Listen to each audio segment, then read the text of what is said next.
Maaaring naitatanong po ng iba, kapatid na Dindo, kung ano raw po ang dahilan. Kaya batbat ng kahirapan at ng suliranin ang mundo sa kasalukuyan. Ayan, oo, pakinggan po ninyo. At ganito po ang ating mababasa. Nakasulat po dito po sa Kawikaan, sa 1, sa 27 hanggang 28 at 25. Pakinggan po ninyo mabuti. Matinding ligalig ang darating sa inyo, na tulad ng isang malakas na bagyo. Mga suliranin ay hahampas sa inyo na tulad ng isang malakas na hangin.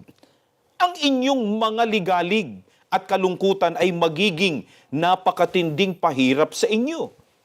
Kapag ang lahat ng bagay na ito ay nangyari, hihingi ninyo ang aking tulong.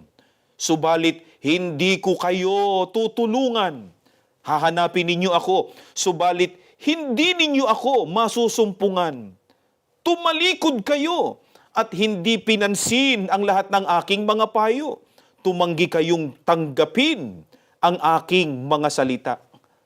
Ayon po sa Biblia, kaya po dumarating sa mga tao ang napakatinding mga ligalig at kalungkutan na yun nga ang nagpapahirap po sa kanila dahil po sa kanilang pagtalikod at hindi pagpansin sa payo ng ating Panginoon Diyos. Kung ganon, mga kaibigan, ang mga suliranin po at ligalig ay dumarating po sa tao bilang parusa po sa nagawang kasalanan. Tiniyak po ng Diyos na matinding ligalig at mga suliranin ang hahampas sa mga tao na tulad po ng malakas na hangin.